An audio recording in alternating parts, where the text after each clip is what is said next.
going on, everybody? Welcome to the Gurren Otaku Council podcast. I am Ace. And I'm McMillian.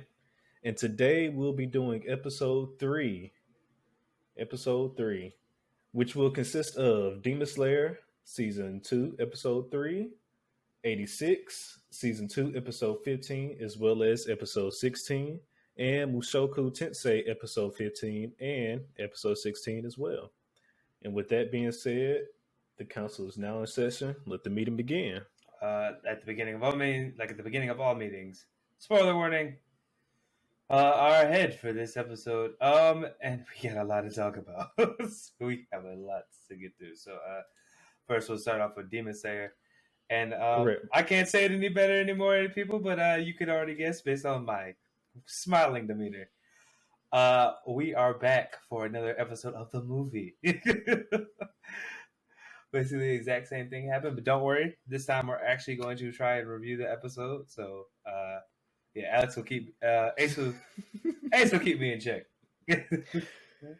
All right. Well, yeah. With that being said, so we're just gonna, as he said, we're actually gonna review the episode this time. We have no other choice. We're here. So, Demon Slayer episode 3 should have been. Is the scenes from Mugen Train where everybody's stuck in their respective dreams.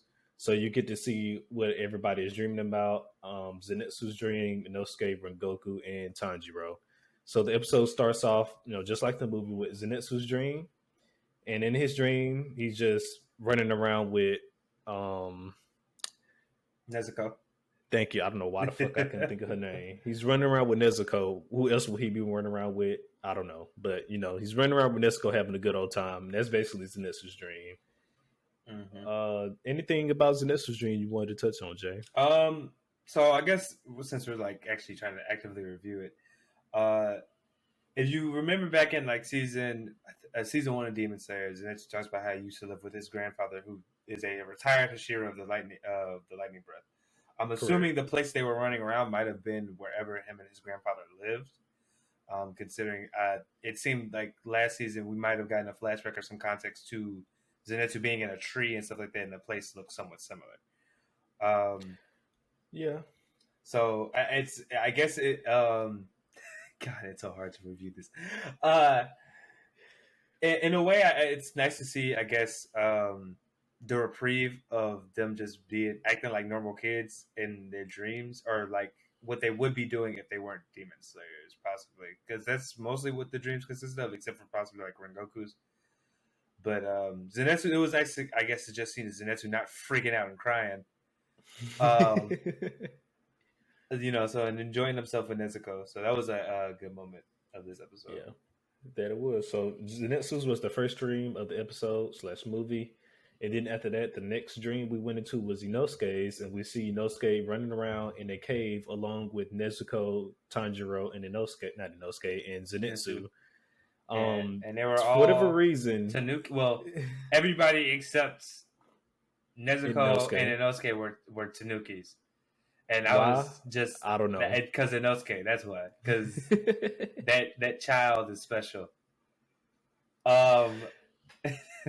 Honestly, his whole thing was so entertaining. I could probably watch a little cartoon based on it, because it was just it had that Saturday morning cartoon vibes of just I could see, I could actually see them doing the little Inosuke shorts, like how they did the little Rock Lee shorts on Naruto. Yeah, because that would be kind of cool. He's an entertaining character to watch, and the little adventures of Inosuke and friends, I think, would be entertaining. So Inosuke and friends, his dream, Inosuke is usually the life of the aforementioned Demon Slayer group. So it was good to see into his mind a bit, basically, how everything is interpreted. And Inosuke just thinks that even though he's not the strongest character, he is the leader, and he will always be the leader. I mean, hey, he thinks he's running shit.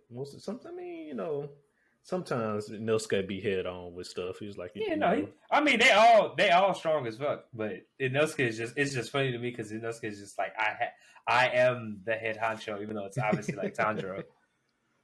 But Correct. And so they're basically just exploring around in this cave looking for the boss of the cave to go fight. and it's a giant version of the train, and it's like a centipede or whatever. But like I said, it gives a very wholesome Saturday morning cartoon vibes.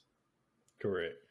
And then, so the third dream we go into on the episode / movie is Rengoku's dream, and he's actually having a dream about him talking to his father, and about he was he was telling his father that he became a Hashira. Yeah, and his is more of a memory than a dream, which which is some insight, I guess, on basically how Rengoku's life plays out. Like, it's obviously that this is that moment with his dad is something that sticks with him, I guess, within his like time as a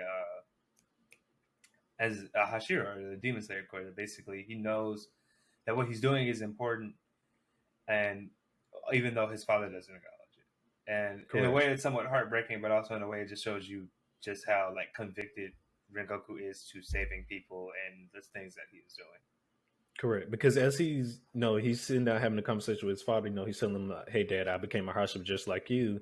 And his dad's just like, "What is that supposed to mean? Why would I care about that?" He even goes to say that you're just gonna get yourself killed anyway. So why should I care? Rengoku leaves there and ends up having a conversation with his little brother. He didn't know he had a little brother, of course, until then. He has a conversation with his little brother, telling him, "Don't worry about what Dad's saying. Still strive to be great, because even if he doesn't care, I care. So I'll think great of you if Dad does not." Basically trying to pep up his little brother, and let him know that even though if his father won't be there for him, his big brother will. Yeah, no, Rengoku is legit just saying, "Fuck the ops." In simplified terms, forget your haters. While all this is happening, basically, before we get to Tanjiro's dream, while all this is happening, if you've seen the movie, you already know there are kids working for the demon of this train who are going to be stabbing basically the core of the person that the dream that they're in. So we get a little insight to that before we move on to Tanjiro's dream. And basically, Tanjiro is dreaming of his life, what his life would have been like if his family hadn't gotten brutally. Well, hold on. Well, before you get to that, calm down. So, actually, before we get to Tanjiro's dream, as he was just saying, there are demons inside of him working with other demons trying to get to their spiritual core. They're not demons. I thought they all look like demons to me. They're children. They look like demons. They're just children. They look like demons. Okay? They're tired kids. Let it be known that Ace does not like tired children. They look like demons. Anyways, so they're trying to find the spiritual core, and there's this one girl. She's a demon, in my opinion, who's inside of Rengoku's dream, and she actually got to his spiritual core, and it's just a field of flaming fire, and it looks like on top of bricks, I guess you could say, a stone floor. I'll call it that, a stone floor. Just a field of a stone floor and nothing but flames everywhere. And she finds Rengoku's spiritual core with just this big, bright red ball of energy. And before she goes to proceed and kill the spiritual core, Rengoku straight up snatches this girl up in mid dream, and when proceeds to choke her out. Yes, when you first see this scene in the movie, it's just like, God damn! Hey, that boy ruthless. That boy ruthless. Yeah, because before that, the lower moon demon, lower moon 1, he mentions that you have to be careful not to touch the demon slayers while they're asleep, because some of them are very perceptive. And it just goes to show you that she didn't touch him at all, but Rengoku is still very much perceptive of what's going on around him, even though she didn't end up touching him at all. He's a Hashira. And it just goes to show you the next level awareness of a Hashira compared to a regular demon slayer. She got the short end of the stick. Yeah, no, the power differentials between the two people are crazy. But and with that in mind, moving to Tanjiro's dream, basically we get to see what Tanjiro's life would have been like if his family had not getting murdered.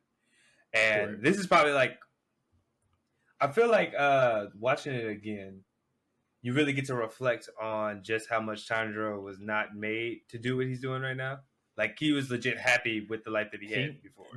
He was happy being. What was he doing? Coal. He was a coal. Well, he was selling coal for his family, basically. There it goes. I was about to say. I wanted to say it was coal, but there you go. You confirmed it. So yeah, he was happy doing that, and as you all know, he just got sucked into this life by, chance, wrong place, wrong time, basically.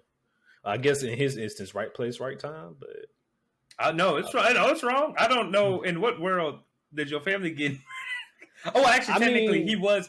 I guess he was in the right place not to get killed. Yeah, that's what I was saying. Yeah, but yeah, his family. No, it's just like I said before. With Tanjiro's dream, it's just a major reflection on basically what his life could have been like if not for him becoming a Demon Slayer, and it was mostly peaceful. And until basically Nezuko hops up out of her box and tries to wake him up, and then he starts to realize that everything is wrong. Well, he had suspicion before then, but when Nezuko had basically hopped up out of her box to wake him up, he regained basically his composure and was like, "I need to get out of here. I am on a mission to save this train full of people from a demon." And they try everything basically to stop him, even throwing like non-demon Nezuko in the dream to really mess him up. And it's just this moment in the movie really hits hard because it's just like, dang. Yeah, because I mean, he even goes as far as to say, well, like he's like, I know this is a dream, but I wish I could stay here forever. But he's just like, I can't though. I got to go back to the real world because even though my family is dead, I still have Nezuko here, and so I got to get back to her basically. Yeah, I started the journey to basically try and help her, and I got to finish it. And then to put the end goal in his face like that, crazy. Yeah. If you've seen the movie, you know how upset that made him later, but correct. So then at the end of the episode, the episode ended scenes, we see Tanjiro trying to wake himself up, and he's basically going to commit suicide.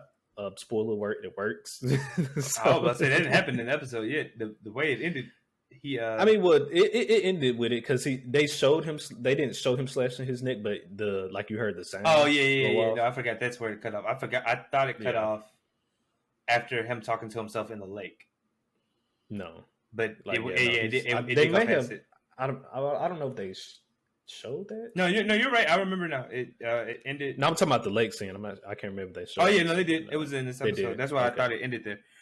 But no, it didn't. It ended with him slashing his neck. Yeah, and so because spoiler alert, he wakes up after that. Crazy. And he finds out that the way to wake up from the dream is to actually commit suicide or just kill yourself. Kind of like how when you're actually asleep in the dream, and, you die in the dream, and somehow you die in your dream and you just wake up, and so it's basically the same principle. Mm-hmm. And so with that being said, what would you rate these scenes of the movie, McMillian? What would I rate these scenes of the movie? The same thing. It's crazy. Okay, I guess if I break down the movie into parts, I can't. This is weird because you're asking me to rate the movie broken down into parts. And I know at the end this movie is like a high 9 or a 10. But right now, we talking about right now, as of this moment. 7.5. The movie episode 3. 7.5. 7.5. Yeah, I want to give it an 8, but I feel like it's. I mean, I can see it being a strong 8 because just like you mentioned before, how this really showed how Tanjiro really wasn't built for this life, as well as how he I mentioned earlier that he really wanted to stay there, but he can't stay there because he still has to live for the people that are still alive. Mm-hmm. And it also just shows how much he actually does still miss. We know he misses his family, but you get to see that again, just how much he misses his family. And so I mean, I can see it being a strong 8, but I mean, I don't know. I'll give it anywhere from a 7 to an 8. I don't really. That's my range. 7 to an 8. Yeah, it's somewhere. Guys, I'm sorry that this is probably like it's really hard to break the movie up into parts. But if I had to rank this section, it'd be a 7.5 to an 8 because it gives you a lot of insight, I think, on the characters that you probably necessarily wouldn't have otherwise. Maybe like these are things you can definitely guess about them and stuff like that. But I think overall, what it provides for Rengoku and Tanjiro's story specifically is a lot of weight and depth. So with that in mind, I probably have to give it like a strong 7.5 to an 8. Correct. Alrighty. With- Well, with that one out the way, we're gonna move on to Mushoku Tensei now, episode 15. Welcome back. And no, I'm sorry. Scratch that. I apologize. 86, episode 15. Oh yeah, no, Welcome 86, back. yeah. So yeah, I'll let Jay start us off with this one. I'm sorry, McMillian start us off with this one. So 86, episode 15. In this episode, basically the gang gets back together. Shin and all his group come back after working separately within the Jihad Federacy, and they're basically comparing with their commander that we got to meet like 2 episodes back, and giving notes on basically how the new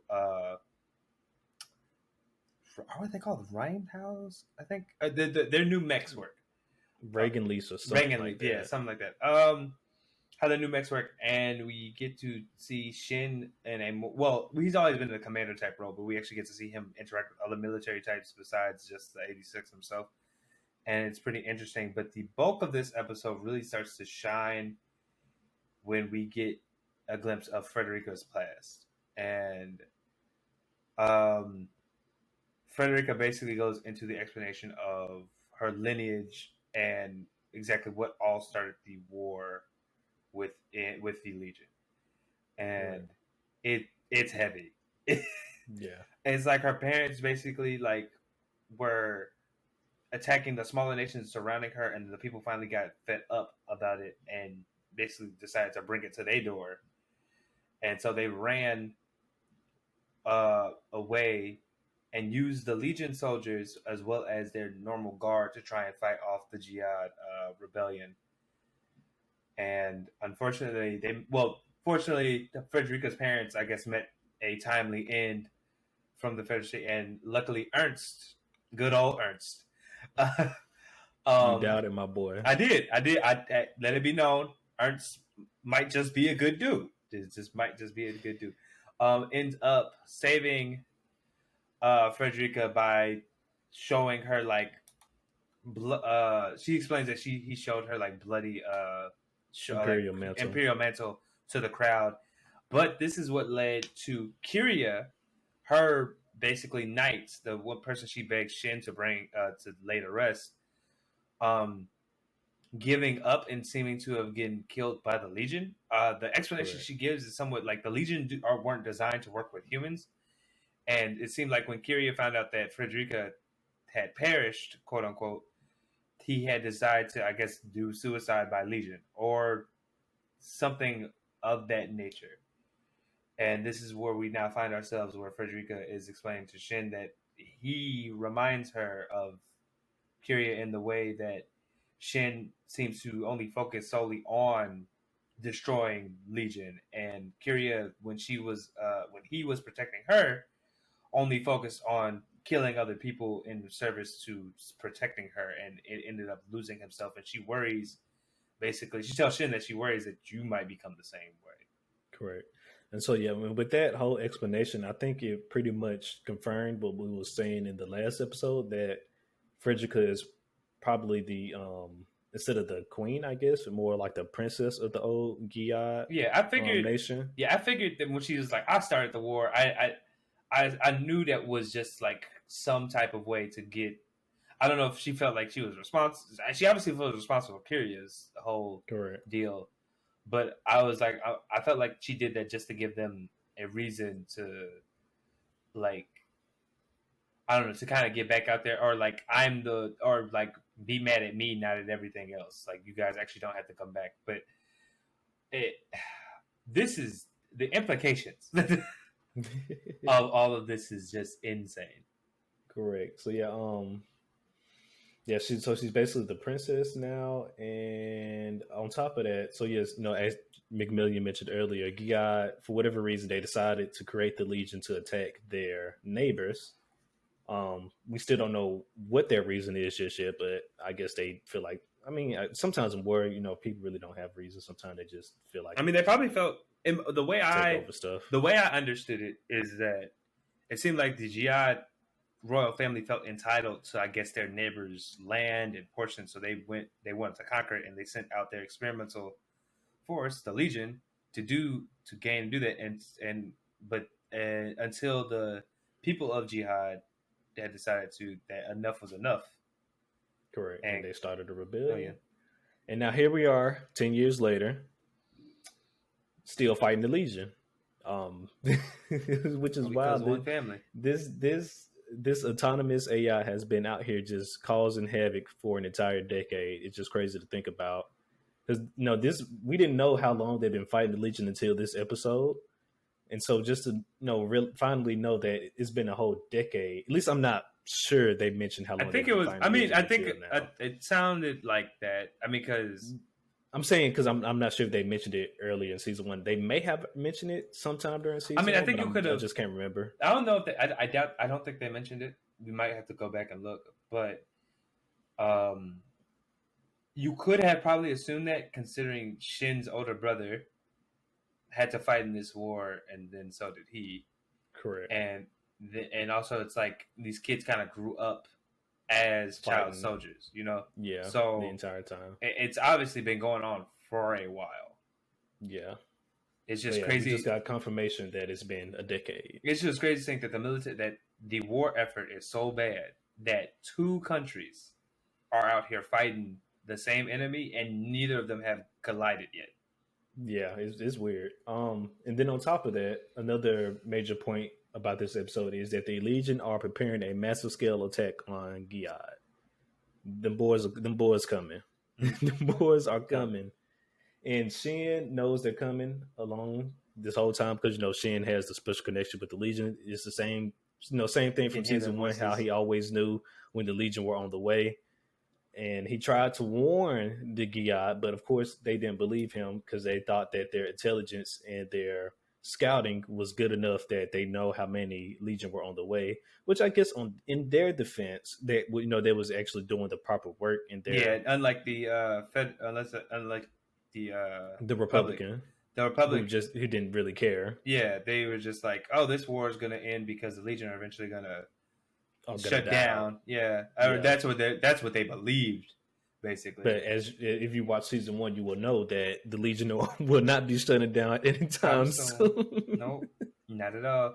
It will not be shutting down anytime soon. So yeah, it's interesting that you brought that up because Raiden, one of the other 86 on Shin's group, was just like when he said he tried to warn them of like his ability basically to hear the Legion. He was like, "Hey, bro, they not as the GI Federacy, while they like to claim that they are better than the Republic, they're just evil in different ways." And he was like, "You might want to be careful about bringing it up to people because they'll put you back in the lab real quick." Which I wouldn't doubt it because I mean this is the same country that made the Legion as well. So and I mean also they show on the surface like they are concerned about them, but in reality, I think they know that they're still using these children as weapons, and that I don't think they really lose that much sleep over it either. Correct. Well, some of the people close to them, like their commander, I think actually does care, but like the upper echelon, I feel like they're just acting because at the end of the day, they know they need them. Even in that sense, until the next episode, which we're going to get into, they haven't really been in. They've been in battle, but they haven't been, I guess, on the front lines as much. Because in this episode, Frederica also mentioned how they have basically just become lackeys for the military, not the general, the military. How they just became lackeys for the military. Yeah, because they've been spread out, and because I imagine, I think the original plan for them was to be the elite squadron to fight the Legion on the front lines, but they hadn't. But in this episode, they do go back to their main base, and they all come back together. Yeah, which is at the forefront. But yeah, that's. Do you have any more to say for episode 15? Episode 15. I think we touched up on everything because we already touched up on Frederica and Kyria. Mm-hmm.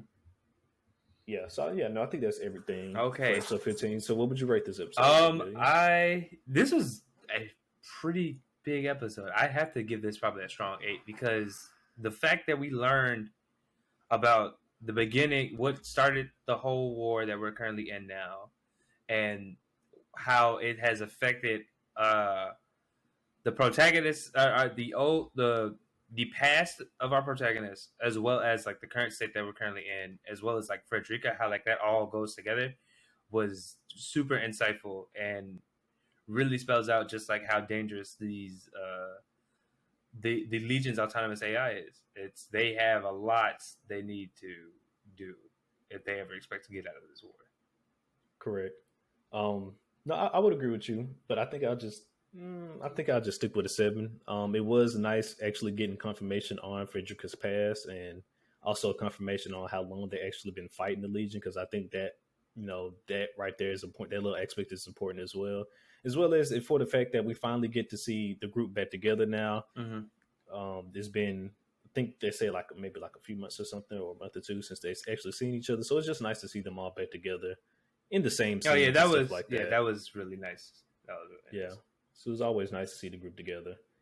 So yeah, I'll just give this. I'll stick with I'll stick with a 7 on this episode. So moving on from that, we're gonna, because like we said, this is a double up. We're gonna move on to episode 16 of 86. Even so, and with this episode is basically just the Legion are going on a massive scale attack. Like I said, we're not here to do a synopsis, but they popped off. Everything popped off this episode. I guess before we even go even deeper into it, this probably has to be the best episode of the season so far. Yeah, we can't give our scores right now yet because we gotta discuss it. But correct, my God, y'all, if y'all are somehow watching this podcast and not watching 86, shame on you. So I'm gonna start. Yeah, I guess I'll start off with my first point. Is in this episode we got confirmation of some other countries that are in this world. So they named 4. So apparently there's only 4 countries in this world. So I'll just go ahead and name them all real quick. The Giat Federacy, which is in the east. The United Kingdom of Roa Gracia, which is a new kingdom we just learned about, which is in the north. The Alliance of the Walled, which is another new place we just learned about, which is in the south. And then the last one, which we already know about, the Republic of San Magnolia, which is in the west. Yeah, and the way this starts off is basically the Legion, and they're like, "Hey, grand scale attack, go kill everybody."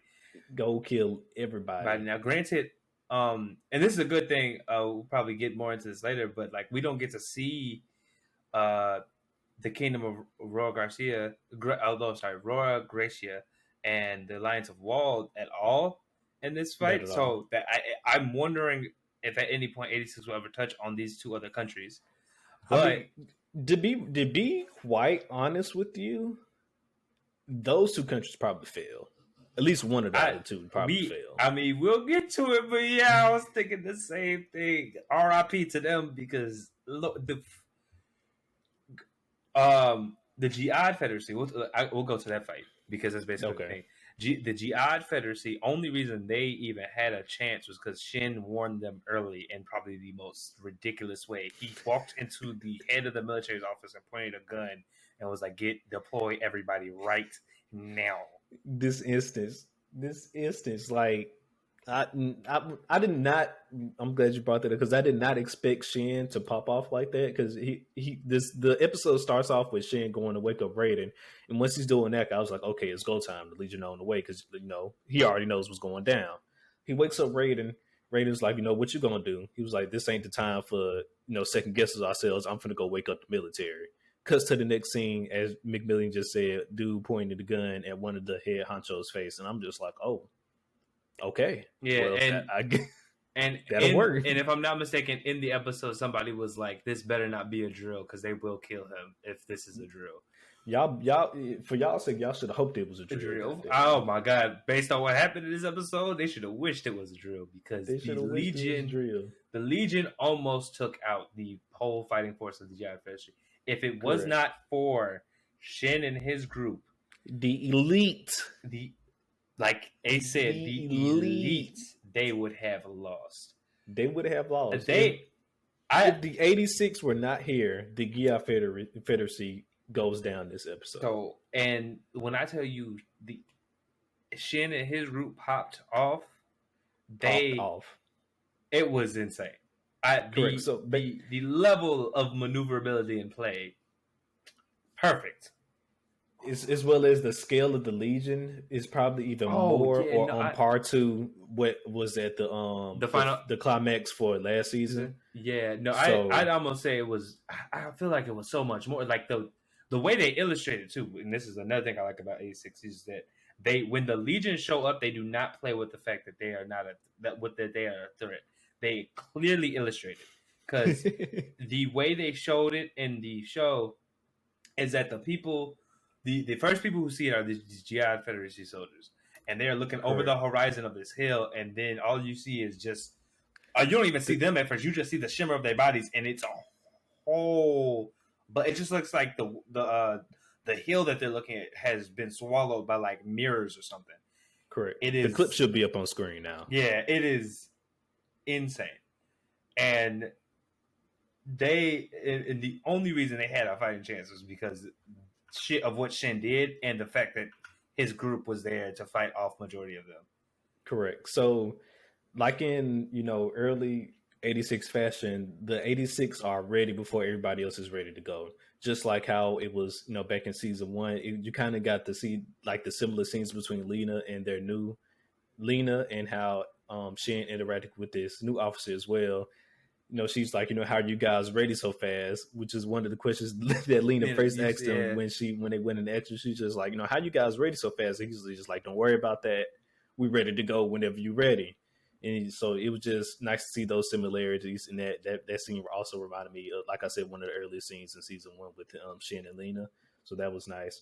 But so the 86 pull up and they just start decimating everybody. Yeah, the only break we get from the action, such good animated action as well, was when Frederica, we get to see more of Frederica's power, and it seems like either it has evolved or there's more to it than we originally believed, because she's able to look on the battlefield of Shin while he's fighting, because she's trying to connect him to warn him possibly that Kyria might be on the battlefield or involved in this battle in some way, shape, or form, but she gets to see a clip or scenes of Shin fighting, and she starts to get worried because Shin seems to be becoming slowly, or might already be, the type of beast that Kyria became at the end of the Jihad, the fall of the Jihad Empire.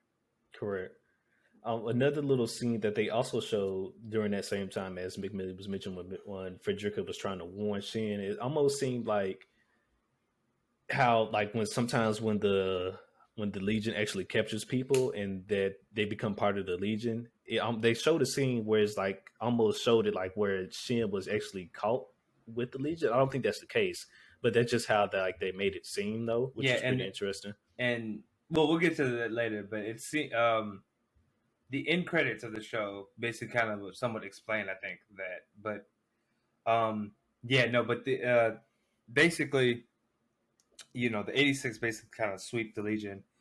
It was a hard fought battle, but they ended up coming out on top, and Frederica is able to meet them after the fighting done, and she tells Shin what basically a fool he is, because he almost died, basically, because he ended up getting hit by like a Legion I think it was either a bullet or shrapnel or something that ended up going through his suit and almost legit like hitting his eye. Luckily, he was able to avoid it just narrowly and end off the Legion. And Frederica is like, you are becoming a monster, and you need to be careful.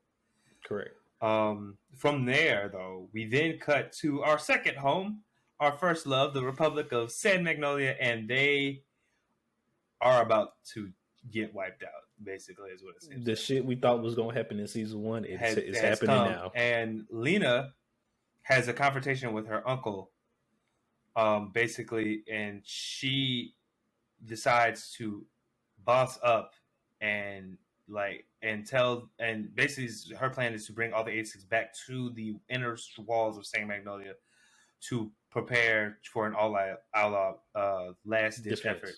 Yeah. To protect it. And they have like a whole, basically like conversation of what that could look like, because the 86, as you know, the 86 are basically slaves to Saint Magnolia, and Lena's uncle basically asked her, "What do you think will truly come of this? Do you think they'll actually protect us? Do you think they won't turn on us? Do you think that it's just going to go your way, like your dream is just going to happen?" And Lena, being the stubborn person that she is, being the person who believes in the good of the 86, is like, look, regardless of anything, we need to fight to survive. Whatever comes after, we will deal with after. Correct. I mean, even just that scene alone just goes to show you how arrogant the people of the Republic are, or and can be sometimes. Because her uncle even goes as far as to say is, "Don't bring in the 86 into the districts. We'd rather die than have the 86 protect us." I mean, and it basically kind of makes sense. I mean, it makes sense that he would say that, because he's one of even though he is a member of Saint Magnolia, and he's like one of like the upper echelon people, he is also like a realist. And the fact that he was willing to be like, look, we're dumb. we are stupid. And what you're doing, no one's going to accept. So you might as well not do it at all. But the fact that Lena is being strong in her ways and knowing that the 86 would probably want to fight, even though they're basically enslaved by this place, this is still their home, and they would want to fight. Correct. I mean, and then on top of that, why would we just not even try? Why would we just lay down? We've been fighting the Legion this entire time, and they're finally at our doorstep, and we're just supposed to lay down. I mean, like, to be fair, they've been laying down all the whole time, technically. Because be that as it may, be that as it may, I'm not finna just sit here and give up. I'm with Lena. I'm not just finna sit here and give up. If I'm gonna die, I'm gonna die fighting. You know what I'm saying? I'm not just gonna sit here and wait for the Legion just to ransack our city and which is probably gonna happen anyways. But I'm just gonna sit here and just watch it happen, though. Yeah, no, they definitely should have went out with a fight. Granted, they've been lying to their country the whole time about them not fighting, but yeah. But I mean, what it looks like they're, for the first time ever, they're telling the truth, because that little scene. But they seem to not necessarily telling the truth, but just that they're actually going to fight this time, because they made that whole, and they're going to make that whole announcement on the intercoms and stuff like that. And then as far as her, you actually see her uncle actually preparing for battle. Yeah, he's actually going, finna go out there. Yeah, no. Yeah, I mean, some people in the Republic actually seem to be taking it seriously. There are still obviously the people we see every time Lena goes into work, just faffing about. But for once, it seems like that the Republic of San Magnolia is actually putting their nose to the grindstone and actually trying to participate in the war effort. And we get probably one of the coolest endings to this episode is when Lena goes in and connects to all of the 86 at once, and it's go time. The chills I felt. Such an amazing episode. That shit was fire. Yeah, as well as for those who don't know, using the things they call the parade is dangerous already by themselves, but connecting to multiple people at once is even more dangerous. And just the fact that she, as McMillian says, she connected to all 86 at once. It was ridiculous. It was just like, wow. Yeah, and you actually get to see, and that's what led to the scene that Ace described, where basically where you get to see other people of the Republic actually like start to pay attention more to like this war effort, and that we need to do this to survive.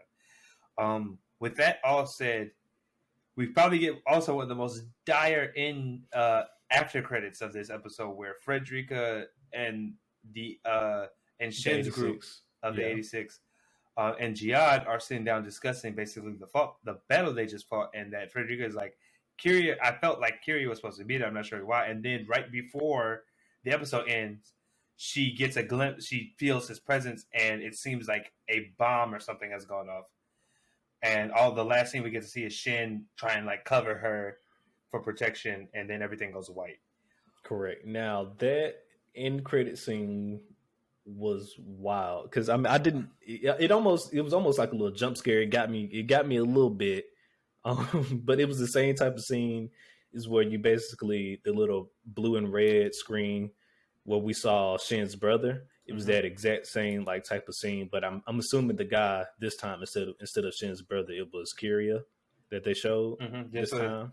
Like a split second, and then that's when like she yelled, Frederica like yelled out, and then the room started going white, and like the last thing you see is like Shin try to cover her, to protect her, and okay. And with that being said, I'm gonna just go straight to my rating. This is a hard 9. I almost want to give it a 10. Honestly, you know what? It's a 10. It is a 10. I couldn't even think. There you go. The first 10 on the Gurren Otaku Council podcast. I can't even think. 86, episode 16, everybody. I can't even think of one reason why I probably shouldn't be. If someone told me they watched 86 and they did not like it, they obviously did not make it to this episode. Obviously didn't. Because this is probably the culmination of everything season 1 was like trying to build up to, telling you how dangerous the Legion are, how much of them there are, and the downfall, and it will be San Magnolia's downfall if they not take it seriously. And we got to see a glimpse of basically what that was this episode. We really got to see the characteristic of what a how the war has affected Shin and his group in the terms of them being raised in it, because all of them, while Frederica was saying Shin is a monster, all of them are monsters. All of them were enjoying the fight. All of them felt at home in it. And while it looked cool, if you were like just take a second to look back at it, all of them are probably damaged from this. But correct. You got to see the action to the sound design down to like the characters. Everything was on point this episode. I really can't give it anything less than a 10. Giving it a 9 almost felt disrespectful. Almost. I would have to agree. We're just going ahead and make it official. Give it a 10 as well. Everything so far this season, there was not as much action. But somehow, all in one episode, they managed to not put probably the best action scenes we've seen so far in 86, but also just the stakes behind it and the urgency of the episode built up. This episode built up so much. We got the confirmation of the other nations that are here in this world. We got to see our boys, the 86, back in action. The elite, they back in action, popping off and stuff with some of the best animation we've probably seen so far in 86. Like the animation along with, I'm pretty sure this was CGI as well, if I'm not mistaken. Possibly. If it did, it looked amazing. Correct. Could not tell. No, it looked. It may. Don't quote me on this. It may or may not be CGI. But anyways, the animation just itself this episode was just top notch. The animation is always good in 86 regardless, but this is like you can tell they put the fine details into this episode, which is just beautiful. And then on top of that, just the ending of this episode as well. We go from the attack at Gilead to the attack on the Republica now.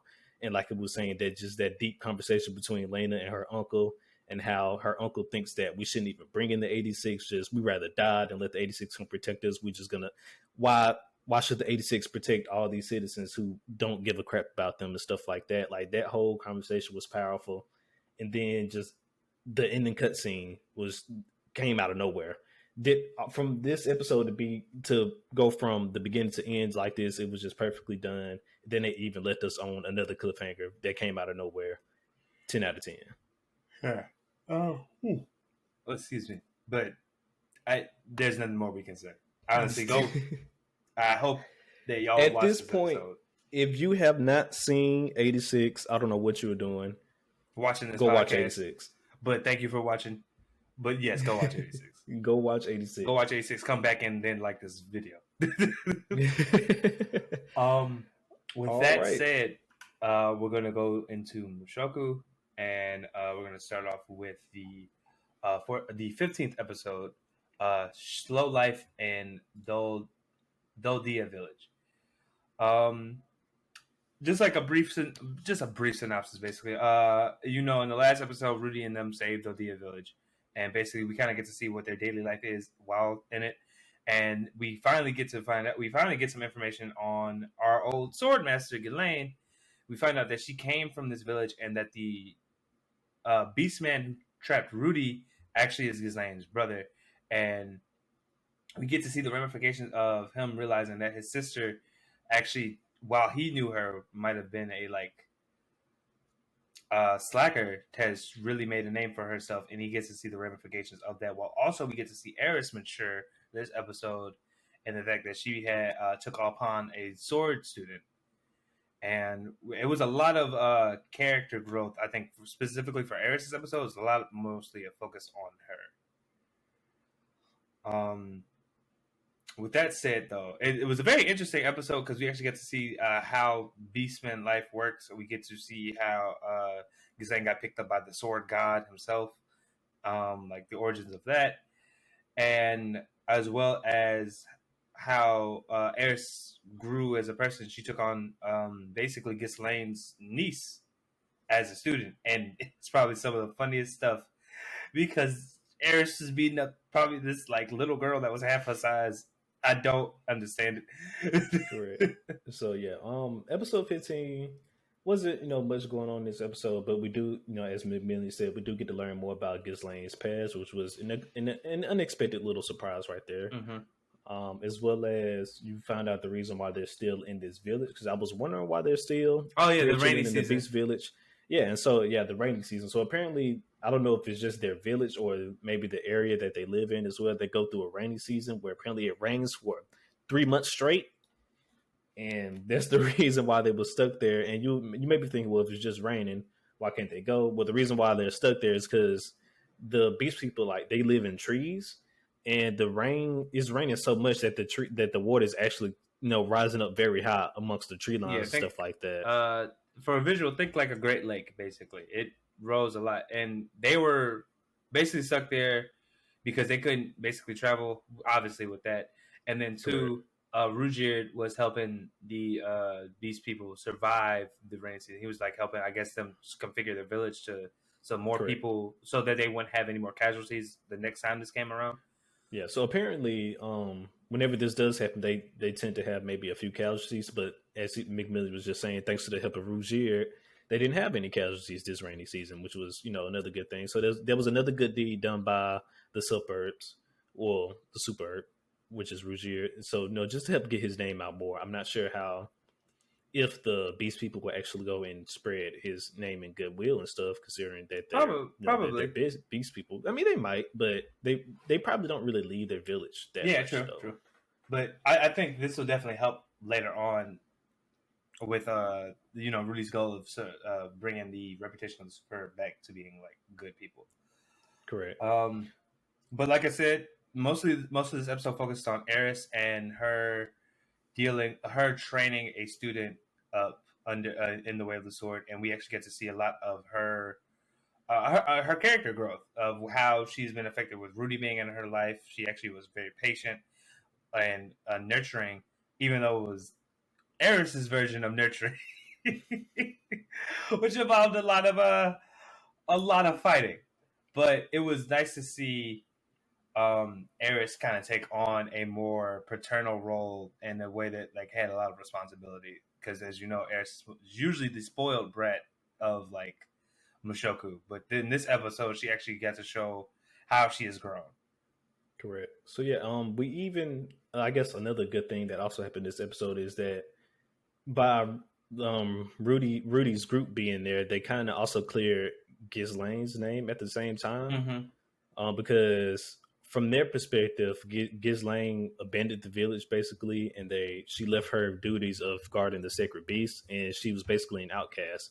And they also thought she was dead at the same time. They didn't know she was still alive until Rudy confirmed it for them. Yeah, so that was. Uh-huh. Oh, I'm sorry. I was just saying. So that was nice. This episode, we actually got to see Ghislaine's name restored to what it within her home village. Yeah, within her home village.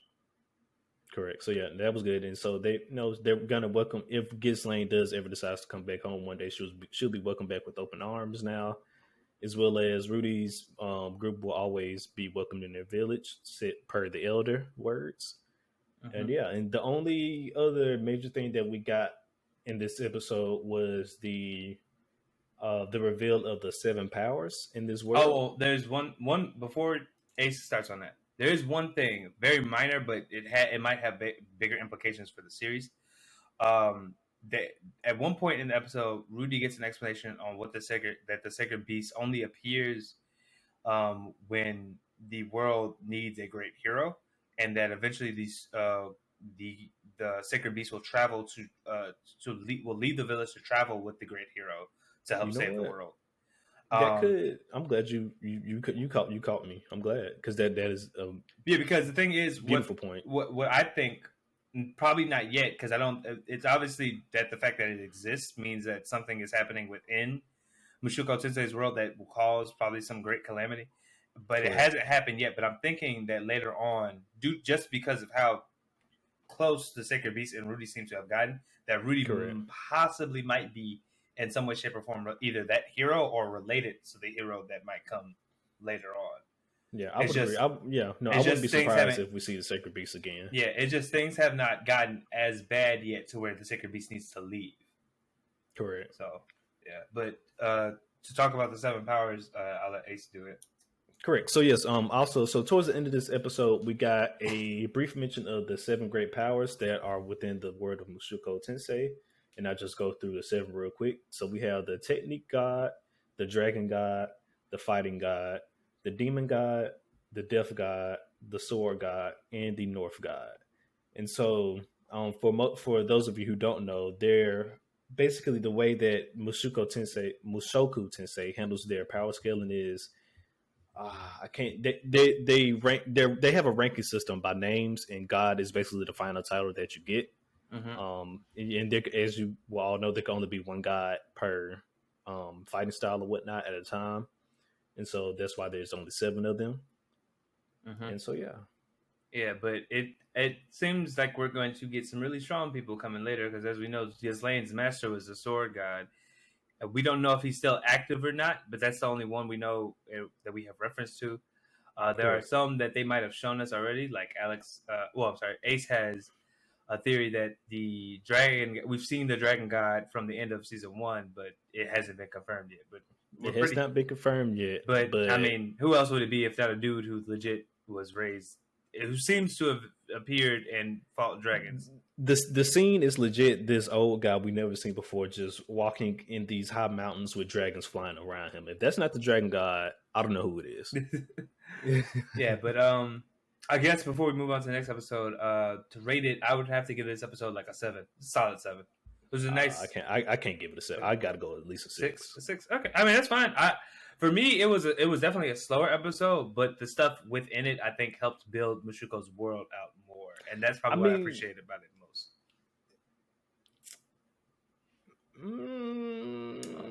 Okay, I'll give you that. He considered. I give you that. I give you that. I mean, they, as far as the only really the major world building hints that they dropped was the 7 great powers and the fact that the Sacred Beast is here to one day go travel with the hero. So I'll give you that, but I mean, I'm staying with a 6. That's fine. But I can see why we don't gotta agree. I see why you would give it a 7. Though. That's the purpose of this package. Different views. Now for the really good stuff. So episode 16 of Mushoku is titled Family Squabble, and in this episode, we basically get the title. Paul is back, everybody. Paul has returned, or should I say Rudy has returned technically because Rudy left. But we finally get to see Paul and Rudy reenact and what should have been a beautiful reunion of father and son. Correct. It became a battle.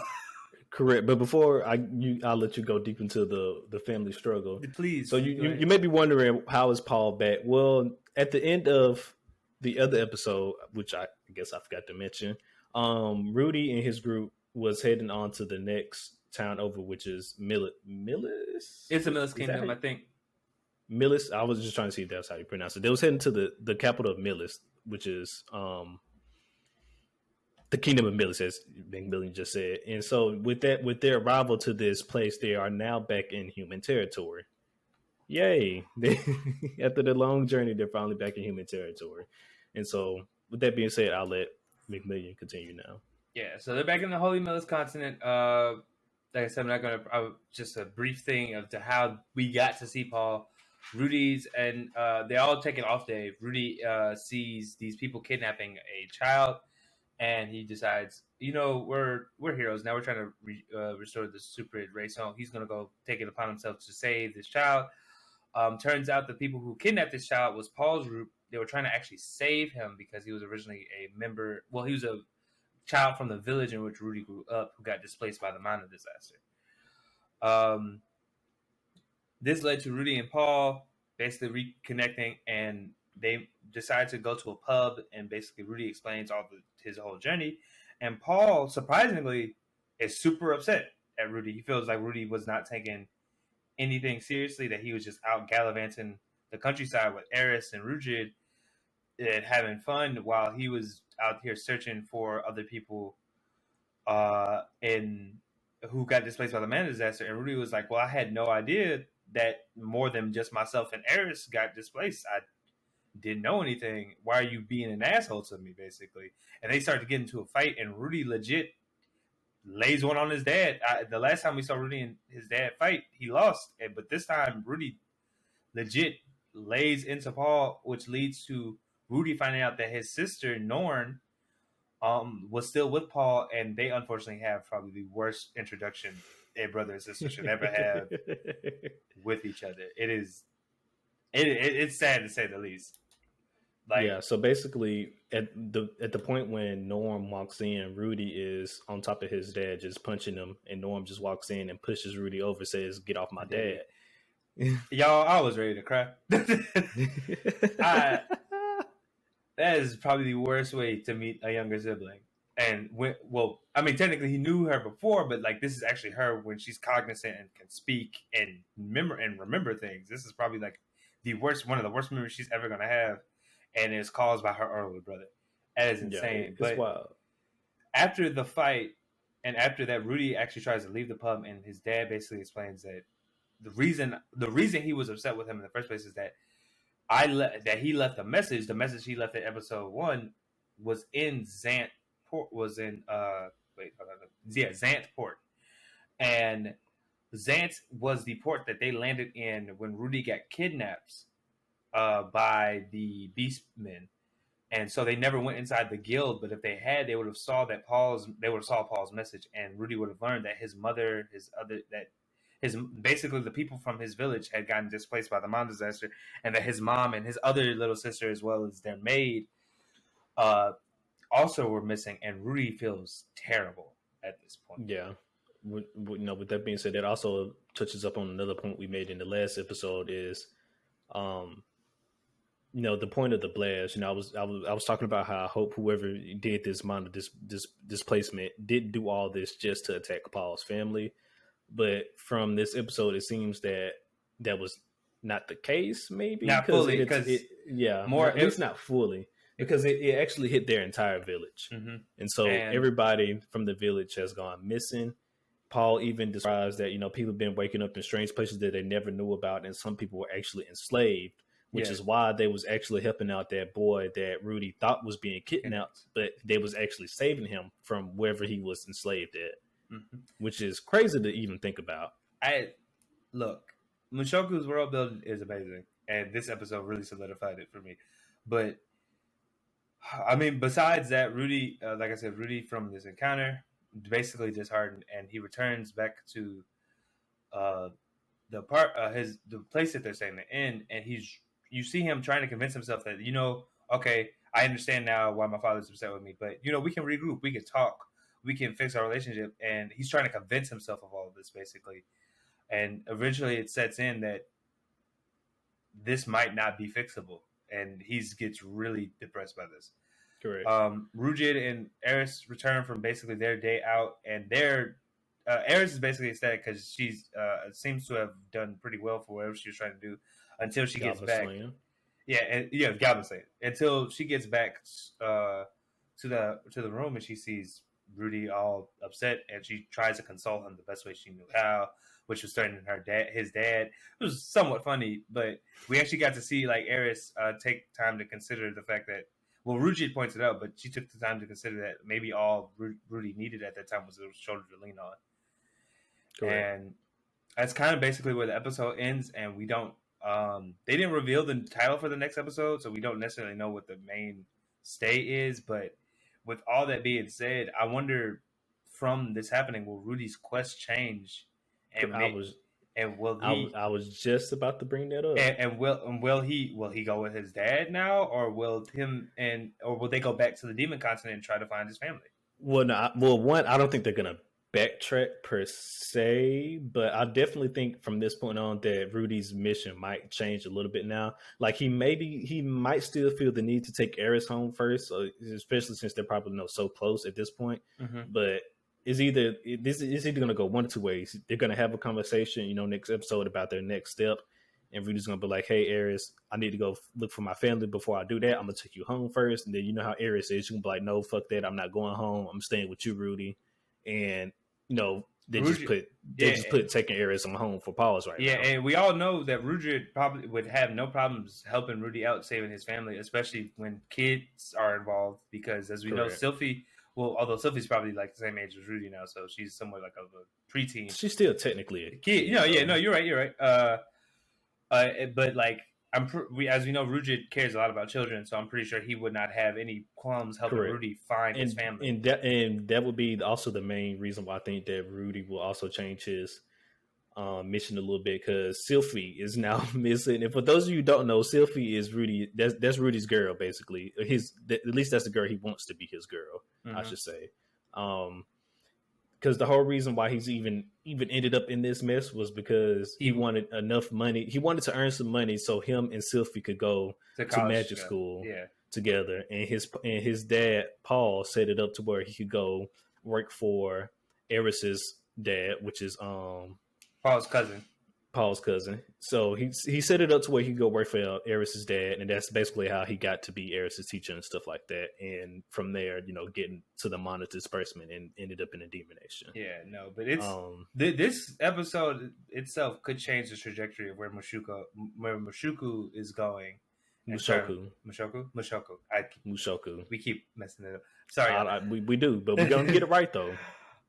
Where the trajectory of this story might head from moving forward. And in that regard, this episode is really good. Story-wise and character-wise, it opened up a lot of avenues for where everything could go. And I probably also got to give this one a 10. You might be getting a little. He might be a little too generous for this one. I would give at least a 9 because I'm giving it a 9. He's giving it an 8. I'll give it an 8. I'll give it a 9. And my reason for that which was kind of one of McMillian's reason earlier. The world building that they did in this episode was a lot, actually. So I mean, Rudy finally knows what's been going on while he's gone now, and then for the fact that we don't know what Rudy's mission will now be going forward, because just think about it, if Rudy decides not to take Eris back to her home village, then they're not going to find out that her grandfather died.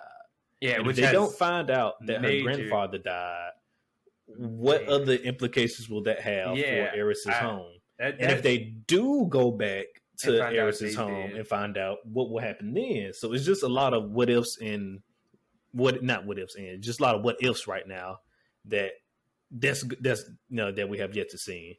For me, the reason I feel like I have to give it a 9 is what you said, but also we were waiting so long, I think, for Rudy to join back up with somebody from his family or someone that he cared about, and for the story to give that to us, but also for it to not be like all sunshine and rainbows, but like in reality, in a real way, like it for it to be somewhat disappointing. It was like bittersweet almost, because it was like, great, they're back together, but oh my god, there's a lot that's going on. No, like I'm glad you brought that up, because I'm going to touch upon this now. During Rudy's and his father's conversation, Paul mentions, "Why haven't you written home this entire time?" And that got me thinking, why the fuck did Rudy not write back home this entire time? I was thinking maybe because they probably couldn't get letters from the Demon Nation back to the Human Nation. But if it turns out that Rudy could have wrote a letter this entire time from inside the Demon Nation and sent it back home, then that's on him. 100%. That's on Rudy.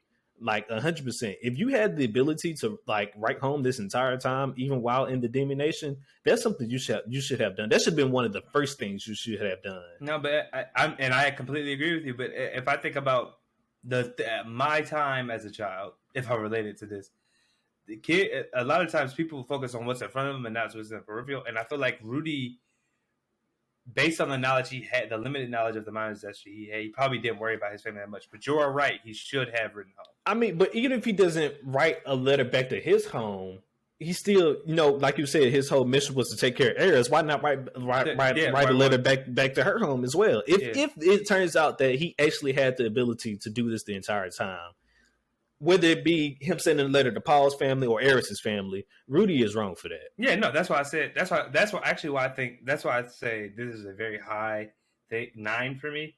It's not a 10 because it is missing. I want to say there's something that is missing, and I can't necessarily put my foot on it.